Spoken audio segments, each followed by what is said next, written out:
Hello दोस्तों, SK electronics work में आपका स्वागत है। दोस्तों कैसे हैं आप सभी? आशा करते हैं आप बहुत अच्छे होंगे।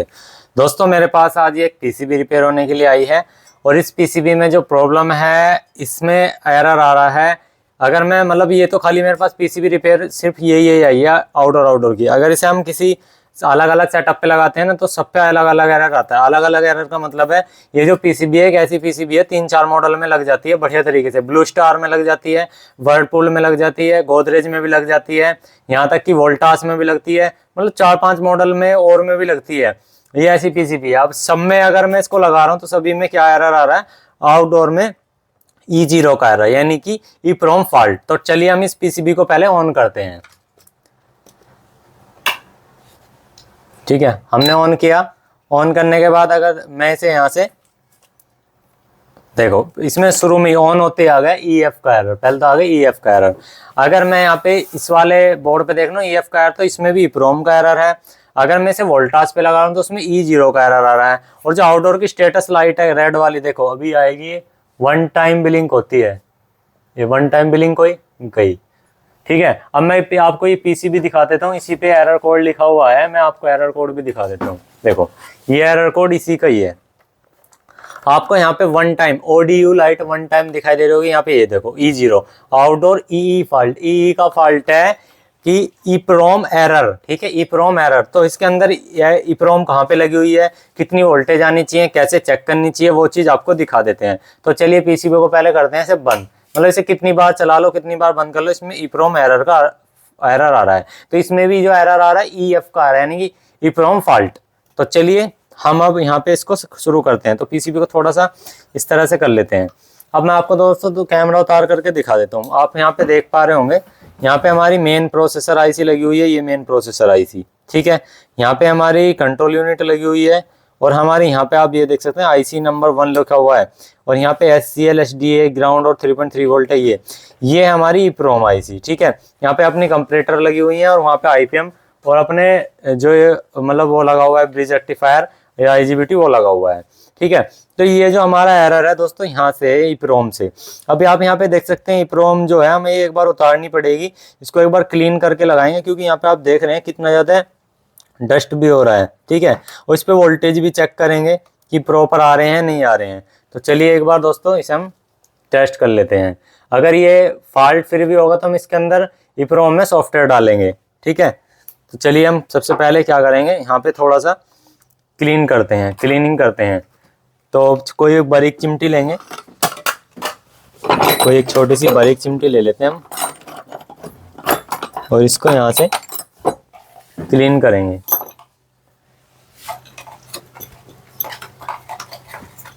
हल्का सा इस पे पीसीबी क्लीनर भी डालते हैं।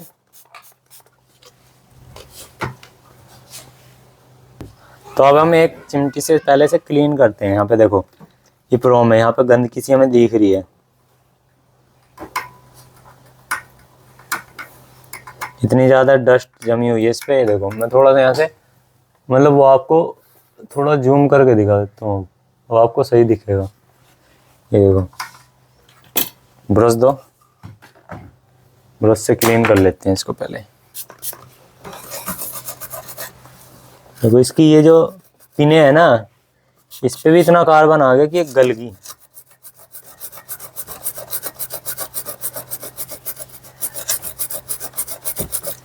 तो एक बार इस EEPROM को हम यहाँ से बाहर निकाल लेते हैं, क्योंकि एक बार इसे निकाल करके यहाँ पे सोल्डर करके हमें जब देखना होगा कि ये स्टेटस क्या है इसका, ठीक है। इसको यहाँ से एक बार बाहर निकालते हैं।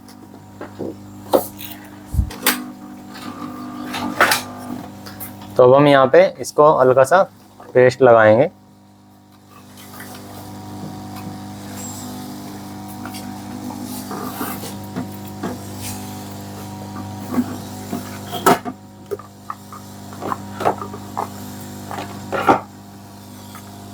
तो आपको प्रॉपर दिखाई दे रही होगी।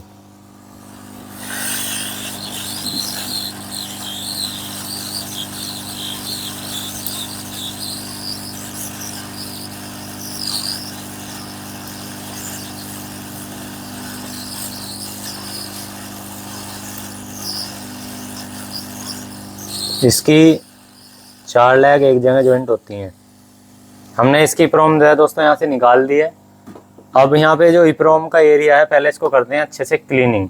तो इसके लिए लेंगे हम WD या इसके लिए लेंगे फैल्कॉन। फैल्कॉन ले लेते हैं, ये फैल्कॉन 530, फैल्कॉन 530 लिया हमने। उस पर हल्का सा यहाँ घेरेंगे, ये देखो। कपड़ा लेंगे छोटा सा एक,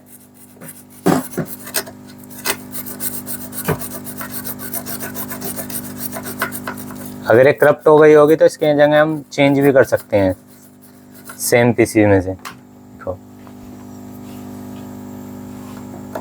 क्योंकि हमारे पास स्क्रैप बहुत सारा है तो उसमें से हम निकाल के डाल सकते हैं।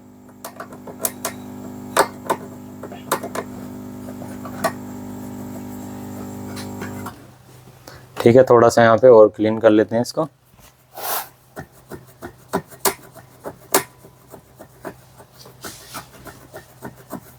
क्लीन कर लिया। अब हम क्या करेंगे कि यहाँ पे इसको एक बार सोल्डर करेंगे, इसकी लैग को सोल्डर कर देंगे। यहाँ पे जो एक्स्ट्रा है मतलब वो यहाँ पे एक बार थोड़ा सा पेस्ट भी लगाएंगे।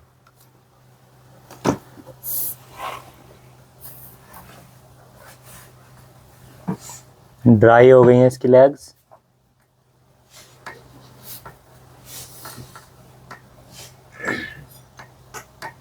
अब मेरे पास बहुत से भाई कमेंट करते हैं कि सर आप ज़्यादा वीडियो में टाइम नहीं लगाते, जल्दी से रिपेयर कर ले तो इजी फॉल्ट होते हैं।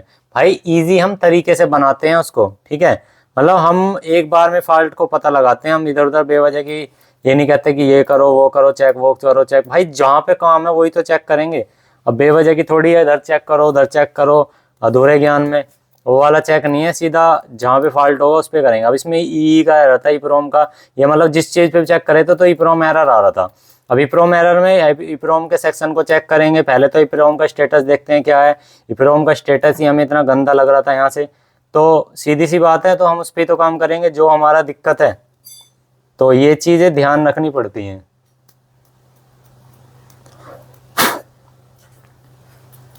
तो अब हम इसको यहाँ से क्लीन कर रहे हैं, ठीक है। अब मैं इसको यहाँ पे लगा लेता हूँ, ठीक है। अब मैं इसको यहाँ पे लगा रहा हूँ तो इसमें हल्की सी पहले पेस्ट भी डाल दूंगा। हल्का सा पेस्ट डालना होगा मैं, तो इसको यहाँ पे पेस्ट में हमने लगा लिया। अब इसको यहाँ पे रख करके सोल्डर करेंगे।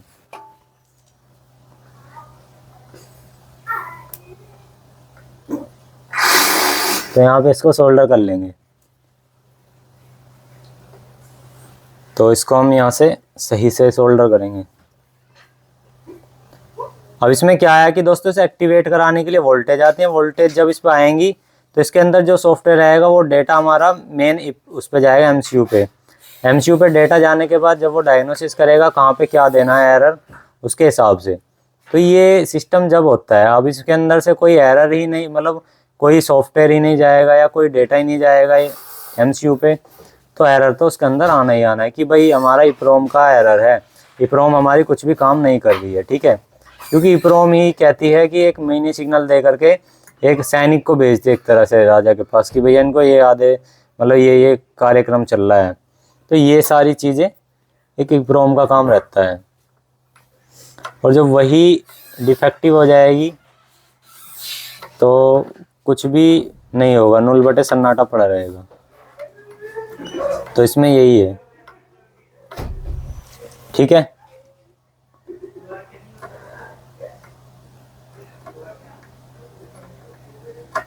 ठीक है, ये हमारा यहाँ पे लग चुका है। अब एक बार यहाँ पे हल्का सा क्लीन कर लेते हैं।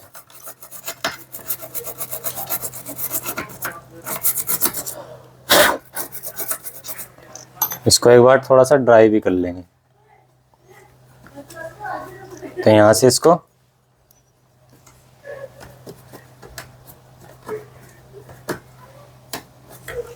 ठीक है, थोड़ा सा यहाँ पे हीटिंग भी कर लेंगे, इसको हीट मार देंगे।